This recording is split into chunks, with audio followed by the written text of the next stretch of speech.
How's it going, guys? My name is Kevin, I'm Tristan. and we are Team Duo Q. We are an up-and-coming group of card fighters, and we're here to share ideas of deck lists as well as some match videos for the community to enjoy. For our first video, we're going to be doing a deck profile on Nectar. I chose to do the Ahsha variant, so it's only appropriate that our starter be Ozu, the starter from the trial deck. Also, she's shiny. Also, she's shiny. For our trigger lineup, we're playing 12 crits. We're playing 4 of the Sentinel crit triggers, as well as 8 of the vanilla crits. I tried running draw triggers in this deck, but with all the decks that are attacking way too many times these days, they're not as reliable as they used to be, so I want to deal as much damage as possible as quickly as possible. So that's why I'm running 12 crit triggers, and then of course I'm running 4 heal triggers because I want to survive. For a grade 1 lineup, I'm playing 4 Dianas. When placed, I discard a card, draw a card, and if my Vanguard's on grade 3, I give it 5k power until the end of the turn. So with this deck, I want to amp up my Vanguard's power as much as possible. On my grade 3 turn, she helps me get there. She's also a solid grade 1 ride, because if I'm going second, I can just discard my quick shield to get a free card from my deck. And even going first, it's a good card to cycle with. That's why I'm running 4 of her. I'm running 4 pad minis. She's the grade 3 searcher of the deck, and if I have 2 or more tokens on the field, which I usually do by my grade 3 turn, if not my grade 2 turn, she gets an additional 5k power. To wrap up my grade 1 lineup, I'm playing 4 Maintenance Sweetberries. When placed, I get a free token, and if my Vanguard's on grade 3, I can soul charge 1. During my turn, if my Vanguard is grade 3 or greater, she also gets 5k power. So she's a good 13k booster, and because the main VR Soul Blast for its effect, in case I'm ever out of soul, she'll help me fill it right back up. For a grade 2 lineup, we're playing 4 Anelmas. She's the main grade 2 that we want to ride on. When placed, Counterblast 1 and Soul Blast 1, draw a card and call a plant token. And then her second ability is if we have a card on the rearguard, the same card name as the Vanguard, she gets the ability to boost. So in this deck, the Ahsha token shares the name of our Ahsha Vanguard. So we're always going to have that 10k boosting capability. And then of course, drawing, we do want to draw as much as possible in this deck because we want to see one of each of our grade 3s, because that is what unlocks the full potential of our deck. So, grade 3. Setup. We're running 4 Cellas. She's our backup grade 2 ride. If we have a rearguard, the same card name as our Vanguard, she cannot be destroyed by opponent's card effects, and she gets plus 5k. And then we can counterblast 1 to get 2 plant tokens. So her second ability is a reliable way of filling up our board with the plant tokens that we need to sacrifice for our grade 3 turn. And for a grade 2 turn, it's also helpful because for a counterblast, you get a free 10k column. I'm running 2 Anteros.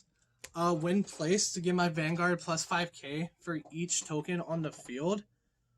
I only run it at 2 because its base power is 5k, so I never want to ride into it. But on rearguard, its ability comes in really useful, especially with the theme of powering up my Vanguard in this deck. I'm running 2 Farons. When placed on the rearguard, if my Vanguard is grade 3 or greater, I get a plant token and give my Vanguard plus 5k. Again, powering up my Vanguard, getting free tokens. However, because its effect only goes off when I'm already on grade 3, I'm only running it at 2. It does nothing on Vanguard, so I never want to ride it unless it's the only option I have. To wrap up the grade 2 lineup, I'm playing 1 of the order card, the Elixir, Counterblast 2. One of my units gets 20k power until the end of the turn. This deck, after turn 2, doesn't use many counterblasts aside from the one time you're using the trial deck Ahsha's effect, which we'll get to in a minute. Giving my Vanguard 20k power also equates to giving my Ahsha token 20k power. So that burst for 2 counterblasts, I feel is really valuable. I feel the value is really there in using this card.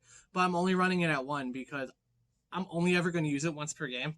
And if I had multiple in my hand, they're just sitting there not doing anything, when I'd rather have cards that I can guard with. To wrap up the deck for grade 3, in the Ahsha deck, we're playing 4 the Trial deck Ahsha. When placed, Counterblast 1, call 2 plant tokens, up to 2 plant tokens, and she gets 10k. And then to get Ahsha Fairy token, I retire 3 rear guards. So, on her own, I would only need 1 more rear guard on the field in order to get my Fairy token. Plus 10k power. Again, the theme of the deck, powering up my Vanguard to give my token more power. Definitely comes in handy. Although I do value her more in the rear guard. In fact, most of her value is in the rear guard. You always want to ride the VR because you're doing the most damage and you're gaining the most power from having the VR in your Vanguard. In the VR, Dream Spinning Ridiculous Ahsha. So during my turn, if I have 2 or more Ahshas on the field, she gets 10k power. Again, fits the theme of the deck of powering up the Vanguard. If I have 3 Ahshas on the field, she also gets an additional crit.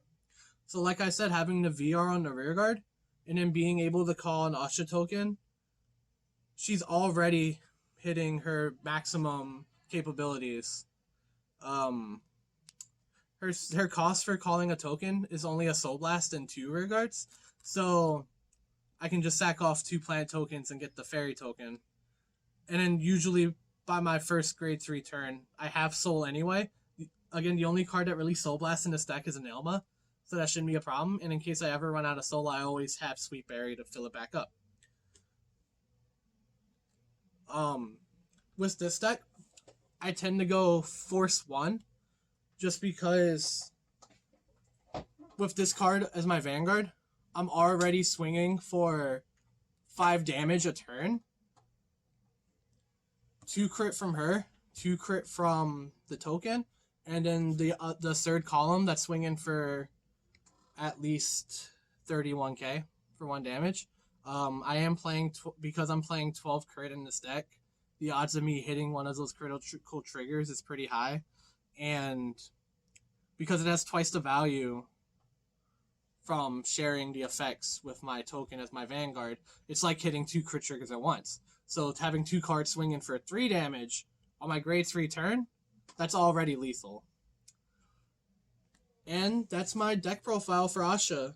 I hope you guys enjoyed. Let us know if you have any comments on the deck that I just showed you.